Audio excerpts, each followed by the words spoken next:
Welcome back to the Pride and Puck podcast. This is episode number 17. We are part of the Hockey Hype Australia podcast network. You can find us at hockeyhypeaustralia.com.au. Very excited about this episode. It's going across to a city that I actually really love, and a lot of people would know that, being a mad fan of their hockey team. But Jason Finnan, welcome to the podcast. Thanks so much for having me, Andrew. I'm excited. As I just said, it's a city that I love. I've actually never been there yet. I'm hoping to get over there in the next few years. But you are in Calgary, Alberta, Canada. You did tell me before you came on, it's quite hot there at the moment, and you have no air conditioning. Yeah, I'm just suffering through a heat wave right now. It's been going on for the entire month. Luckily, my work has air conditioning, so I was in that all day. So now I just have to sweat it out this evening. Yeah, it's probably a little bit. I did say to you that it's quite cold here in Melbourne, but it's probably a bit different to what most people think of Calgary to be. Yeah, it's cold to you, like 20 degrees or something like that. Have you been celebrating the Calgary Stampede? I know that's a massive 10-day festival. It's got everything happening. Have you been involved in that at all? Yeah, I went for a couple days at the beginning. I had some friends in town from the east coast of Canada to see Stampede for the first time. So we went to a concert. They have like a big Badlands Music Festival where they host some pretty big names there. So we went to that the opening night on July 4th. Which was pretty fun. It was super packed, and it actually rained that day, which was really nice because the heat was unbearable. So it cooled it off quite nicely. And then on the Saturday, I did a full day of stampeding, checking out all the sites, seeing different entertainment in there, trying some weird food. And it was also Pride Day on the first Saturday, so got to hang out with all the queers and catch up with them and chat with them in our sort of cowboy outfits. So it's pretty fun. It seems like it's a bucket list type of event that if people can get to it, you should get out to it. Yeah, absolutely. Yeah, I think I'm living here now for 6 years. I've done it enough, so it's lost its edge for me. But yeah, for first timers, it's super cool, super exciting, like super unique event, and definitely recommend it for people that haven't been to it before. And this is your very first podcast, so I feel blessed that I've finally got you on a podcast. Yeah, I've done a lot of interviews for like the news and just written stories and stuff. But so I'm pretty good at speaking, but to do it full in a long segment will be first time. So I'm excited. And you grew up in Burton, New Brunswick, Canada. Mm-hmm. What was that like growing up there as a kid? I did really like it there. It's a really small town, about 300 people. And not looking back, like it was a great time. We did a lot of stuff outside. The winters are pretty heavy, so lots of snow. We had snowmobiles, so we would be out on those all the time. We had outdoor rinks, so we were playing hockey on those all the time. And in the summer, playing baseball, just running around in the forest, just exploring all the time. So it's quite a fun place to grow up, where you could just kind of walk and play outside all the time. And you're not really very much different than like big city life like Calgary, where you're in the suburbs sort of thing and surrounded by houses everywhere. Where the nice thing about New Brunswick was just having so much space to go and explore in the forest, and you never know what you're really going to find. And you have a Bachelor of Science in Zoology. Do you think that's where it's come from such an early age, getting out there being amongst the elements? Yeah, I think so. I always had like a deep fascination with animals. I remember when I was young, I really wanted like a pet squirrel, and I like not a feasible pet in any way. Um, and my parents were very strict with having no pets, so I think that just made me really, really want to have some sort of animal. I was always really attached to my cousins' dogs and their cats, and eventually, when I got to school and started taking courses in animal science, I realized that's what I wanted to do for a career, for sure. I've worked with almost every species now, which is quite special in different capacity. Um, and since then, I've had two dogs, one that has passed, but now I have a 6-year-old Shiba named Murphy, and he is excellent little guy. He is the most well behaved. Basically, he's a cat.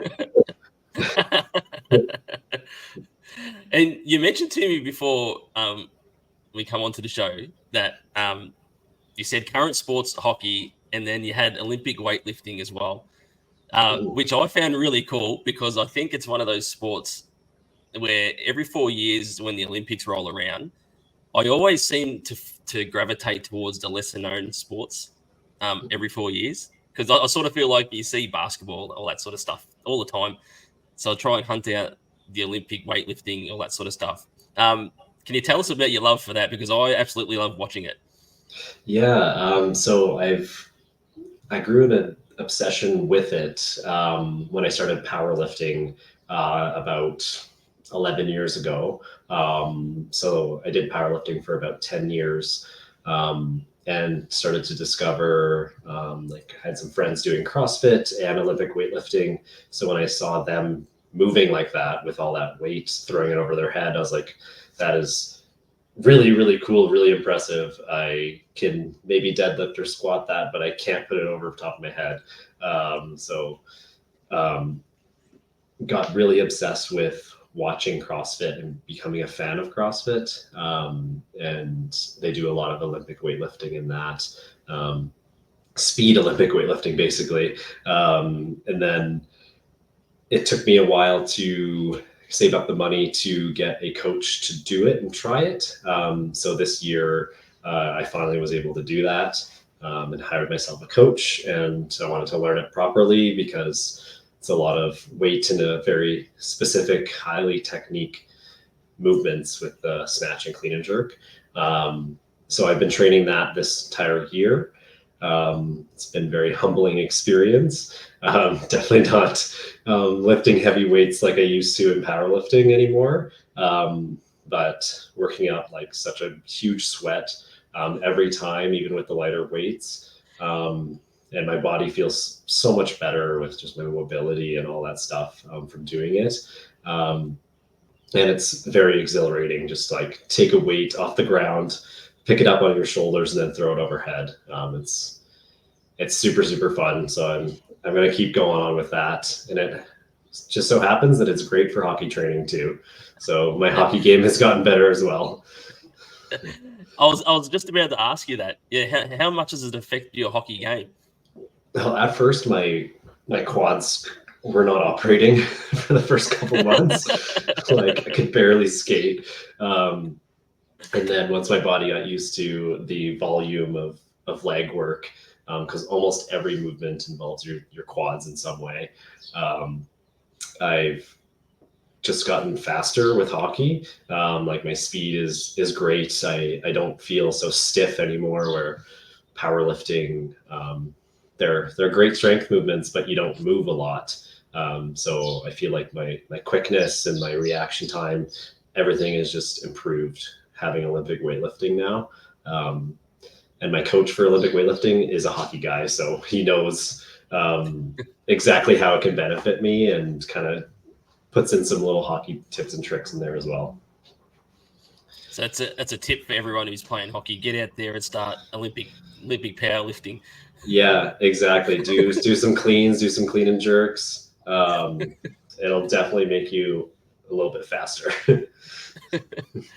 And growing up, hockey growing up, you did mention to me about pond hockey, which I think for people in Australia who love hockey, we get very jealous that we have no ponds out here to go and skate on and play hockey. What's it like? What was it like growing up playing hockey and pond hockey?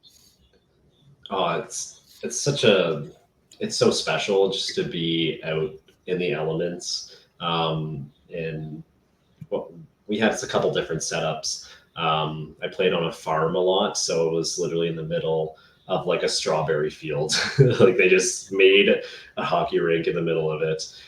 So you're kind of surrounded by like old like bushes and stuff like that, on the edge of like a river as well. So just kind of taking in your surroundings while you're playing like your favorite sport.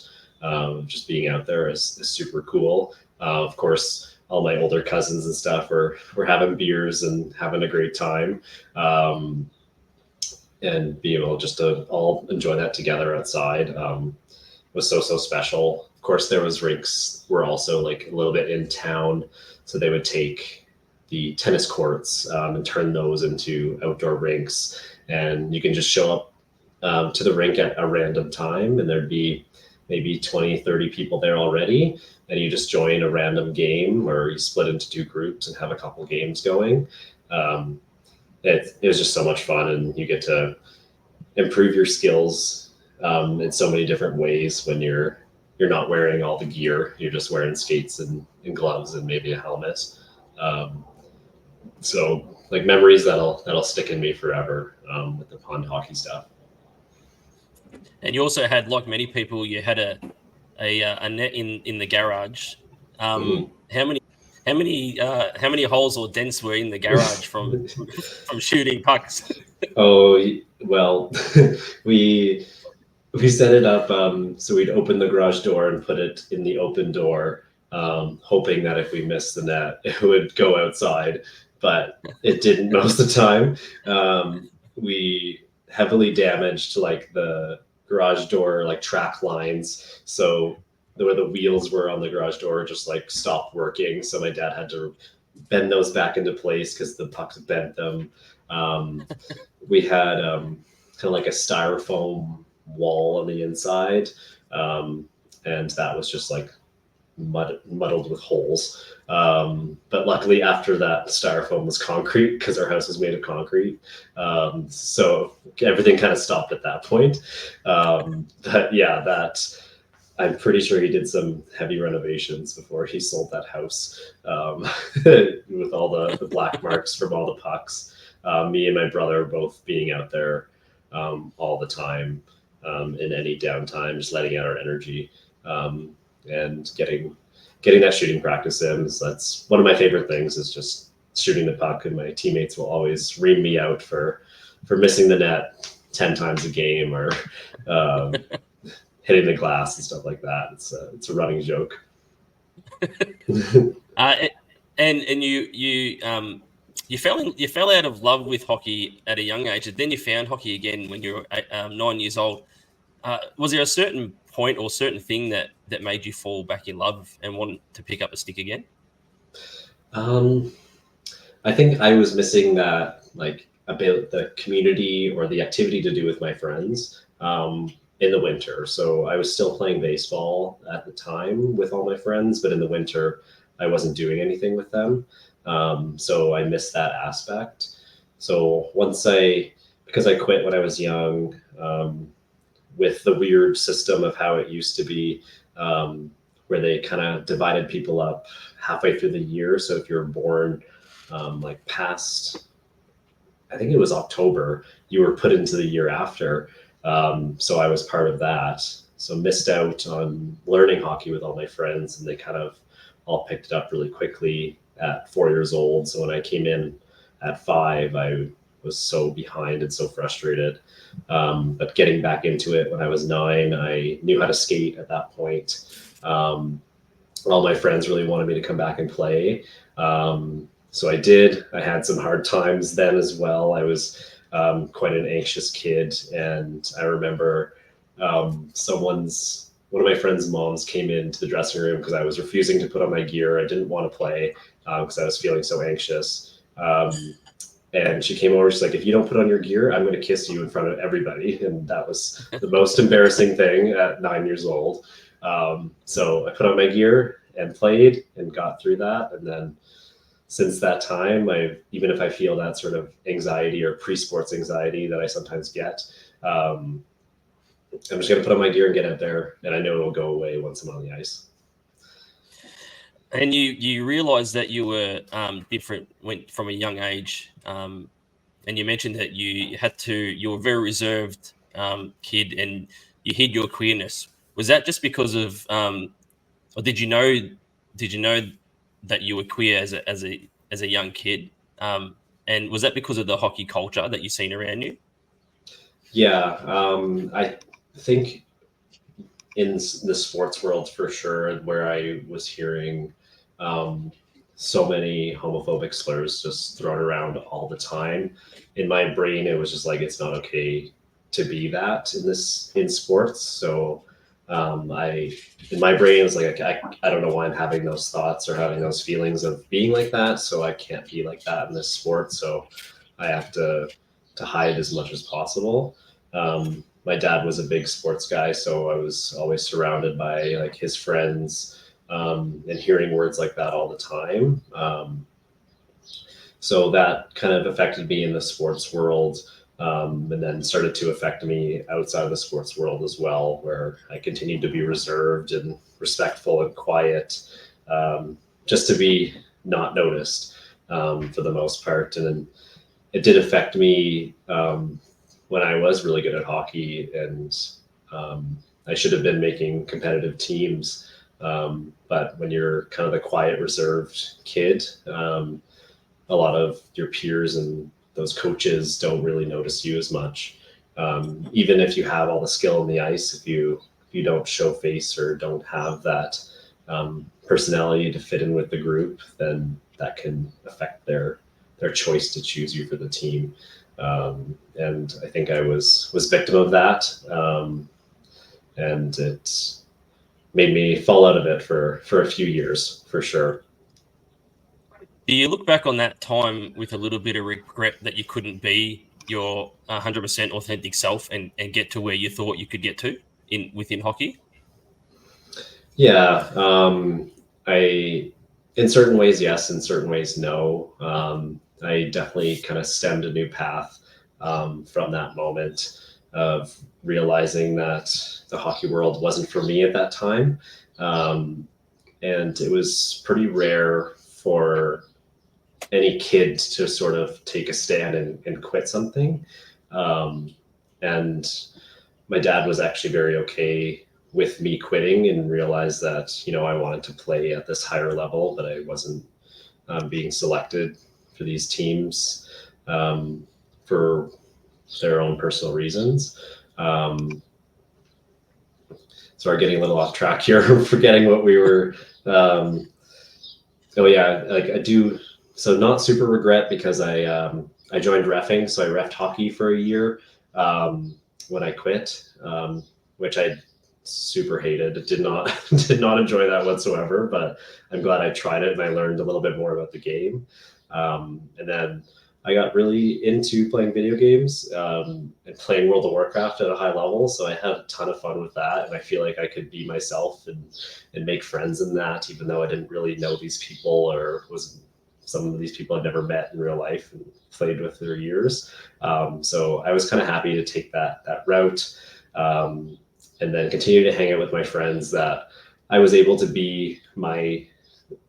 Looking back, I wasn't openly out, but I was able to act queer around those friends. So I spent way more time with those people, and still some of them I call my best friends today, which was a lot more special to me. So of course, it would have been great to bring my hockey game to the next level, but I think in hindsight, it's probably going to be really challenging for me to go anywhere with the sport, even if I didn't have that barrier, that personal barrier.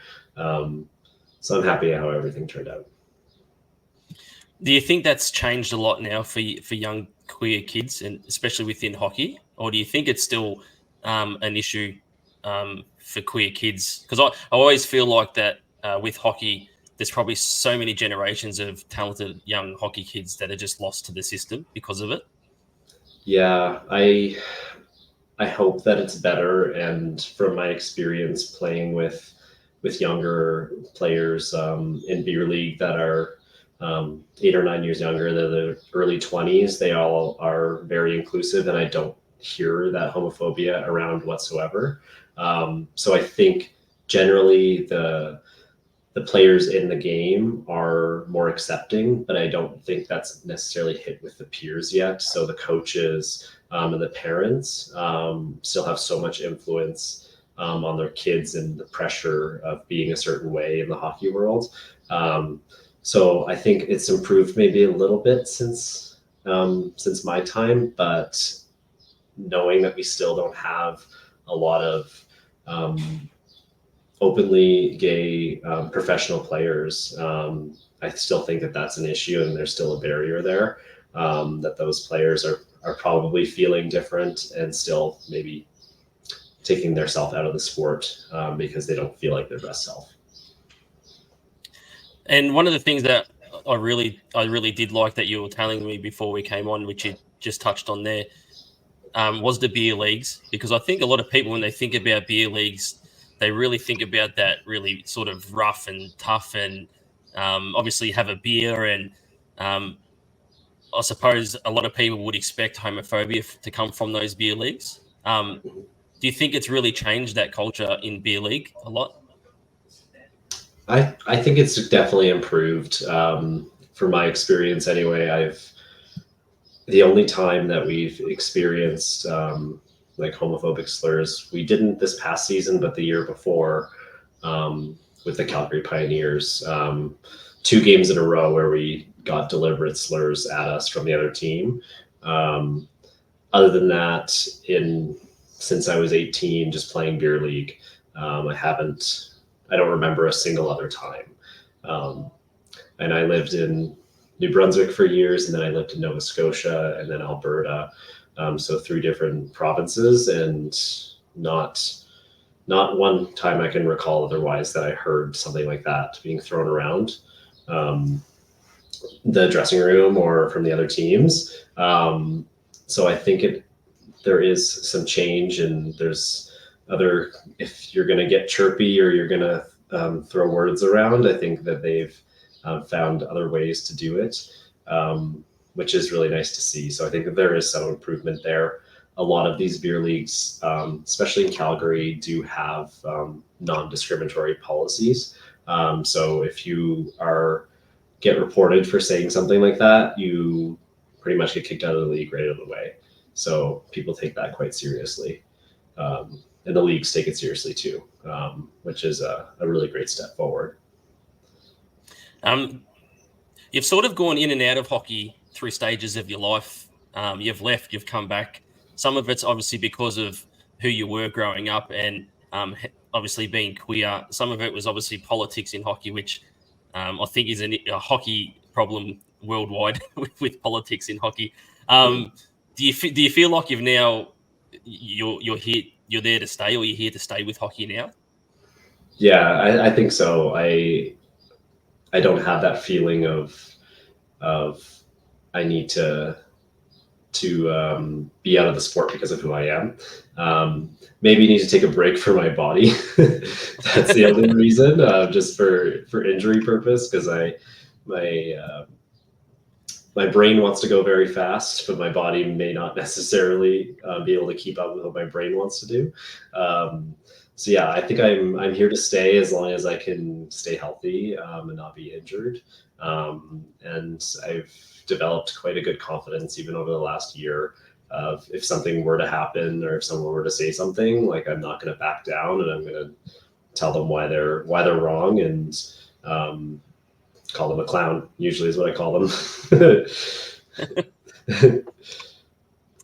You found hockey again casually at university. You played the beer leagues, and then you found yourself in Calgary, and you joined the Calgary Inclusive Hockey Association in 2019. Can you just let people know what the Calgary Inclusive Hockey Association is? Yeah. So it's a space for people that may feel different. Any primarily focused on 2S LGBTQIA plus people. But for anyone that doesn't feel like they had a good hockey experience and need a safe space to play and have that team where they can be exactly themselves and know that they're not going to be judged and fully supported. Um, so discovering that space for myself in 2019 was quite revolutionary. I fully did not expect something to exist like this. And it was quite a shock at first, but was super excited to join. Um, since the beginning in 2015, I can't really speak before then, expanding to 3 full teams. This year, 2 of them will be playing out of the same league, and then Calgary Pioneers, our more advanced team, will still be playing out of Winsport Canada's facility. So we're at about 70 members right now. We continue to grow even just by a few every single year, and hope that next year we may be able to bump up to 4 teams. And we have some big aspirations to someday eventually have our own division where we can always be playing against other queer people or allies in our own space. Because we do still have to play against those other beer league teams, which are primarily men. One of the leagues that a couple of our teams will be in, I think they do have some inclusion policy where they require at least a couple women on the team. So it'll be nice to have that diversity to even play against too. So it's quite a special place, and we want to get all those people that stepped away from the game because of how they felt and how they were treated, and to get back into it, and know that you have a space in this game. It is Canada's national sport, so there's a lot of hockey fans out there in Canada, and we want all of them to come play with us. And I absolutely love the Pioneers logo. I think it looks awesome, and it looks awesome on the sweater. How does it look up close on the ice? The logo, you said? Yeah. Yeah, it is quite crisp. Of course, it goes with our tagline of like pioneering hockey, pioneering gay hockey used to be that, and now pioneering inclusive hockey. And I do very much love our color scheme, like the black, red, and white. It's like the third jerseys of the Buffalo Sabres, which is like one of my favorite color schemes. It's a great logo, but we are actually going to be rebranding that soon. It's not fully released yet. We feel like the logo at the time in 2015 was a hit and made sense of the name, but where we're going towards inclusion now, the logo of like a white man just does not sit well with us anymore because we're so diverse now. Coming very soon, we'll have a new logo and a new image, which we're really excited to debut. So is that maybe a little bit of breaking news on the podcast? Yeah, a little. It's known a little bit around here. We've had our members super involved with the process, but it's so close to being finished. So I can't say exactly when it's going to be done. We really hope to wear those new jerseys this coming season, but there's still a couple more hoops to jump through before we can fully release it. So stay tuned for that new image. And joining CIHA in 2019, it coincided with the same year that you came out as well. Was that because you felt comfortable? Was that before, or was that at the same time as you joined the CIHA? And how was that process with family, friends, and hockey in general? Yeah, so I came out in February of 2019, and the coming out process, I came out to one of my best friends who came out a year before me. So we had a little bit of a nice journey together. So I came out to them, and then came out to my roommates shortly after. And they were all very happy, very accepting, lots of crying went on. And telling my family all was really great. They were all very accepting. And my mom was so nonchalant about it. She's like, yeah, I know. She's like, I don't care. I already knew. So that was all great. And then about a month later, I met my former partner, and he was part of the board for CIHA, and I'm team manager for their beginner team. So I discovered it through them, and I went to one of their games as a sub for the beginner team, which was probably a mistake because I'm not a beginner player, and got a fair play warning in my first shift. And we were like, you can't do that. You can't skate through everybody. I was like, oh, I'm sorry. So after that moment, I was like, wow, there's a lot of other queer hockey players. So that was kind of the end of the season at that point. I played in the Western Cup, which happens every Easter, which is our big tournament we do every single year.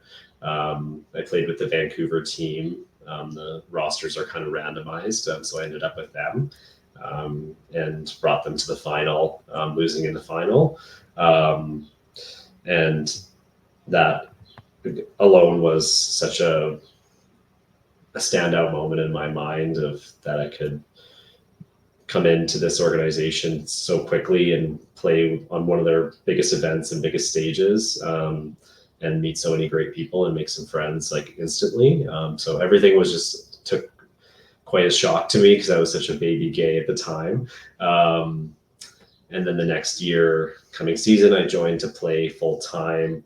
And then a couple months in the season, I had a weird collision that broke my right hand, and I needed surgery to repair that. So I was done for the year.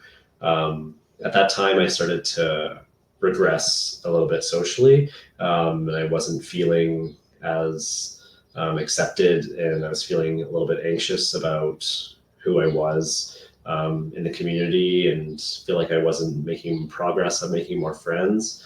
So at that time, I stepped away from the organization. I feel like my injury, I didn't have a lot of people reach out to me after I got injured, even though I was a new face and I was one of our strongest players. It was just kind of like, oh, you're injured. See ya. Like see you maybe next year. And the conversations didn't continue. So that made me feel really sad and feel left out, that no one wanted me to continue to play or come back or stay connected. So then I took a break for, well, COVID happened. So hockey didn't happen for a little while. All the way till 2022, until I decided I was ready to come back. And you did return, and you've been the president now for 1.5 years of the Calgary Inclusive Hockey Association. What's the biggest challenge that you've had from being president of an inclusive organization? I think the biggest thing was definitely the learning curve of what do I do? Like, how do I make these connections with partners, with other groups, with other hockey teams? Like, how do I just start doing that? And how do I feel confident doing that?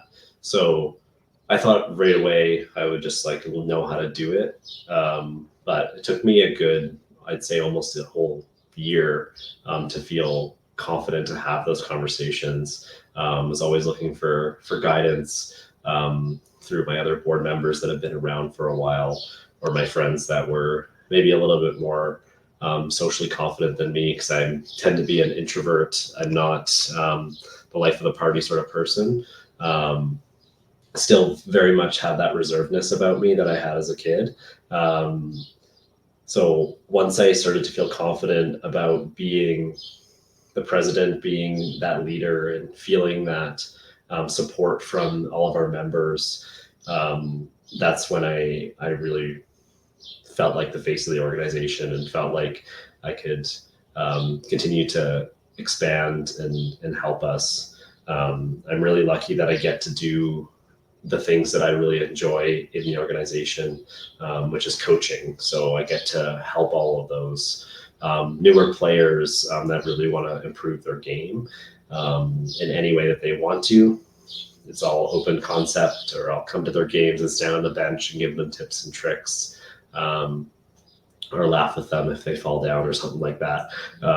So it's always lighthearted and it's a good time.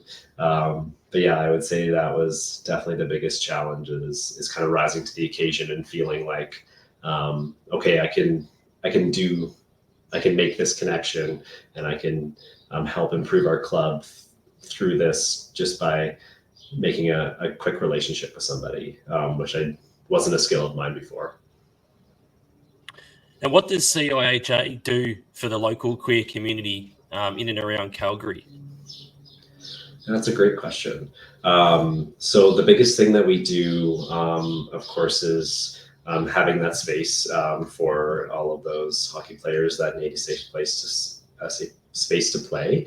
And then we also offer a lot of different social events to bring people together.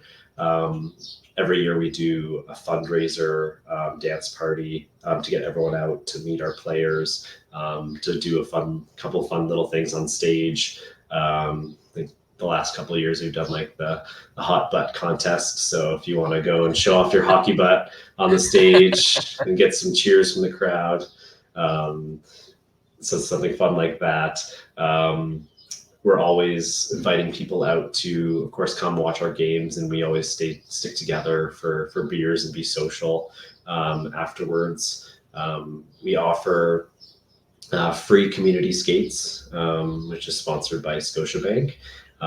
So once a month, we'll book an ice time somewhere in Calgary. We'll try to spread it out because Calgary is quite a vast place. So maybe in the far north, far south, the east, the west, to get different people out from different communities, just to come out for a free skate.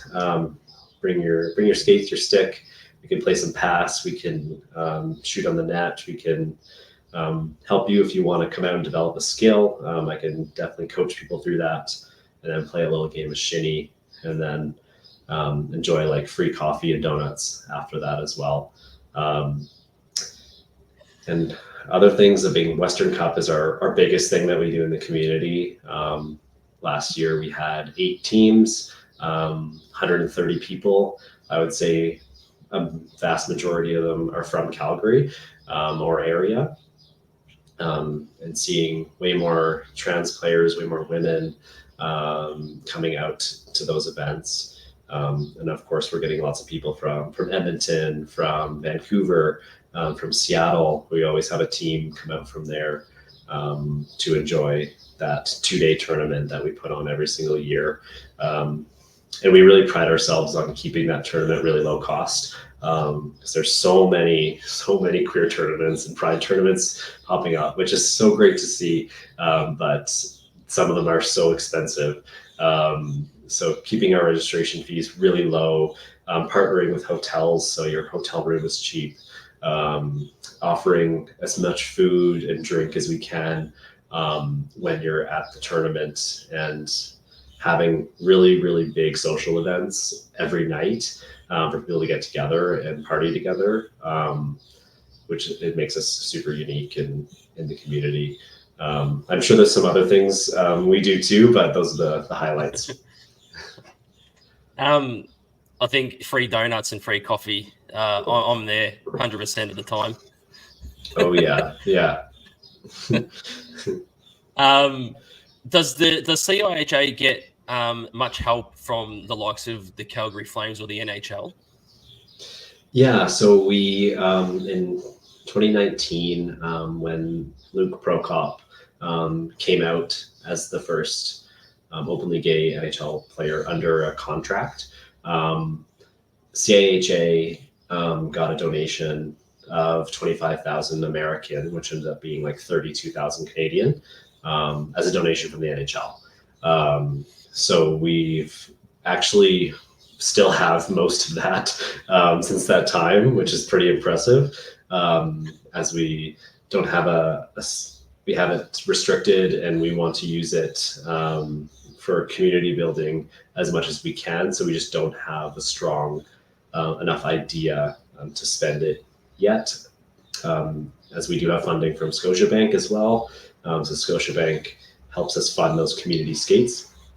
Once that money runs out, we will use our NHL donation to continue those community skates on our own. And we also offer a scholarship program. So, of course, hockey is getting the gear and paying for your league fees is so expensive. So we offer that scholarship where we'll just drop us a note, your name, kind of what's going on with your situation. And we're happy to cover half of your fees using that NHL money. So lots of support from the NHL. The Calgary Flames are actually quite a conservative team organization, so they've been a little more difficult to make a strong connection with. We've had some smaller connections with them through people that work in ticket sales, but nothing that's really kind of grown up into something larger where we can kind of be partnered. We're hoping to approach that this year again through their community foundation. We have worked with them in the past for Western Cup, and we've gotten a couple of their alumni out to Western Cup. So we're hoping now with our being the Inclusive Association, with once our rebrand goes through and have all of that under our belt, we hope that we can kind of go say hello to them again or approach them again, and see how we can be better partners with the Flames. Yeah, I think it's really important to get those connections and relationships with the NHL and organizations like the Calgary Flames, who are so massive right around the world. Is the CIHA, is it widely accepted throughout the Calgary community? Hard to say for sure. As far as I've seen, it's been quite good. I haven't seen a lot of hate out there for us. Maybe from other teams when we beat them, but that doesn't mean, not necessarily just because of who we are. We had a fun first playoff last year where we were the worst team in our division and then ended up winning the playoffs. So I think that made a lot of teams a little angry that we were the worst team. But as far as I know, quite largely accepted at any time we're approached by another group to work together on something. It's pretty easy to make that connection. And anytime that we approach other groups for support or sponsorship, something like that, we usually get an okay or a yes, or it's not the right fit for us. So it's always positive. I think, and we're not making people mad or getting that negativity from people. And with CIHA, have you found that there's a lot of people who have never actually played, a lot of queer people have never actually played hockey before, and they pick up a stick for the very first time just because of your organization? Yeah, I think every year we at least have 2 brand new people that have never skated, never played hockey, don't know how it works, don't even know what they need for gear situations. And like last year we had definitely had 2, and then this year I think we have 4 brand new, never played, like what gear do I buy questions. So those people can be a little intimidating to start hockey with no skating skill, because that's a whole thing on its own. But we lead people in the right direction so much. We have so many good mentors throughout the three teams, and really encourage those new players to join like skating courses and different hockey courses to get their skill up, just so they can enjoy hockey a little bit more. Because it can be quite scary and quite intimidating when you're standing on the ice and you don't really know how to move, and people are moving fast around you. How many, and yet there might not be any, but it's something that I'd love to know. How many people have you converted across to powerlifting? Oh God, I don't think any. I can't. I guess I have one friend that through hockey that we train at the same gym now. He wasn't a powerlifter before, so maybe one, I guess, but not anyone else that I can think of. I guess I don't push it hard enough. When I'm in the hockey mode, I'm very much in hockey mode and getting people to do that. But maybe now it's time to get people more into the weightlifting. And before I let you go, because the last few guests I've had on, they've been heavily involved with the Seattle Pride Classic, and you've played at the Seattle Pride Classic. You've been involved. In 2023, you received the MVP Player of Pride award. Can you just tell us about receiving that award, what it means to you and the Seattle Pride Classic as a whole? Yeah, Seattle Pride Classic is such an impressive tournament that they put on. Steven and his team are doing immaculate work with that event. When I played in 2023, I didn't really have any expectations going in. I signed up with a friend as a buddy, but he was still quite a beginner. So we ended up not being able to be paired on the same team. So I was put on a team with people that I didn't necessarily know. I had a couple familiar faces that I grew even closer to from that weekend. But the entire team that I was on was so supportive and so loving and so positive, which was even more than I've even experienced in any of my own teams in the past little while, even with Siha. So it was just like a little love fest of everyone being so nice and supportive in every single way. I think the one struggle point for me in that tournament is that I am quite a high skilled player, and people get frustrated playing against me because they think I'm trying really, really hard, where that's just my normal effort. So they may take out their frustrations on me with slashing me or tripping me or hitting me. So I was injured a couple times in the tournament, had to sit out for a full period because of that. And unfortunately, it was the first time in hockey in a long time where I was actually afraid that I was going to get hurt. And I haven't had that feeling since I was a teenager. So that took me back quite a bit. And I was really shocked that happened at that event. But I was able to bring myself back with the support of my team, continue to play my game and focus on the good times, even though our team did just okay overall. We probably had, I feel like, the most fun out of all the teams. And we had the pink jerseys, which were the best ones. So we were super happy with that. And then the Player of Pride Award, it was voted on by all your teammates. So everyone on your team sort of picked who got that. So it was such a nice feeling that I was kind of accepted as a leader in the game so quickly, just playing 4 games with people. And they realized that I was there for the love of the sport. I wasn't there to show off my skills. And I made so many great connections there, and friends for life, just playing for 4 games with them.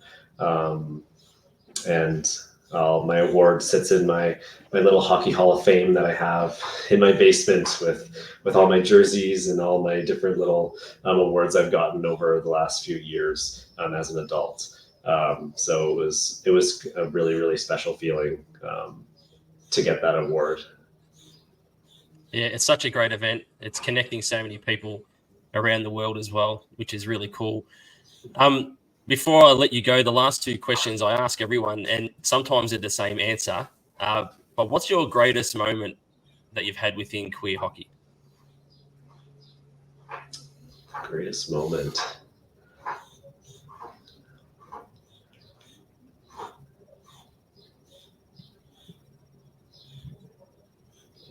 I don't know if there's a singular event that I can track down. Honestly, I don't think any of the playing aspect is the part that sits with me as much as the coaching aspect. I really, really love being able to take all the knowledge and practice that I've put into myself and sharing that with other people. Sitting on that bench or standing on the bench and giving someone just a small tip on their game and seeing them go out next shift and use that knowledge right away.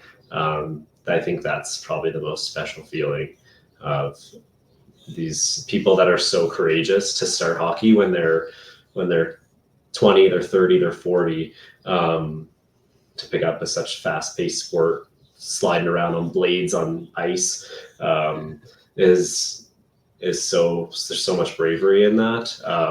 So I think that's no specific moment, but just being able to teach other people, to help them enjoy the game as much as they can. That definitely sits with me the most and fuels my soul and my love for my hockey the most. And what's your proudest moment that you've had within queer hockey? Proudest moment. And a lot of people say it's exactly the same thing. Yeah, I don't know if I can pick just one. Definitely the coaching aspect, not this past season, but the season before. The beginner team won their first playoff game, didn't win just one, but then won another one after that. So seeing them all have come so far and only playing for 3 or 4 years, and beating the best team in the division when they were the weakest team in the division. That was a special feeling to be there with them during that. And then in the Pride Classic too, in Seattle, definitely receiving that award is something that I felt really, really proud of who I was. And the path that I've chose to stay in hockey and to live my truth as a gay hockey player. I felt that was very validating, that I'm being my authentic self and I'm being celebrated for it. Well, Jason, thanks for coming on the podcast today. I really appreciate you giving up your time and having a chat with me, just talking about a bit of hockey growing up and a bit of beer league and Calgary Inclusive Hockey Association and all the good things that are going on there. I'm hoping to get over to Calgary, hopefully to get over to Calgary before they bulldoze the Saddle Dome. So if you're still around Calgary when I get over there, I'll shoot you a message and hit you up. But thanks so much for coming on. Yeah, of course. I think you got at least 3 years before they take the Saddle Dome out, so you got some time. Yeah, absolutely. Yeah, I'm looking forward to it. Hopefully, I can get over there before it disappears. But yeah, so much thanks for coming on and giving up your time. I really appreciate it. Yeah, of course. Thanks so much for having me. I had a blast. I mean, I'm sweating to death. That has nothing to do with this. That's just Calgary right now. We are the Pride and Puck podcast. You can find us at Pride Puck Pod on the socials, on all the podcast platforms and on YouTube as well. We are part of the Hockey Hype Australia podcast network. You can find us at www.hockeyhypeaustralia.com.au. I'll see you next month. Jason, thanks again, mate. Try and stay cool, and I'll talk to everyone for the next episode, which is episode 18. Bye.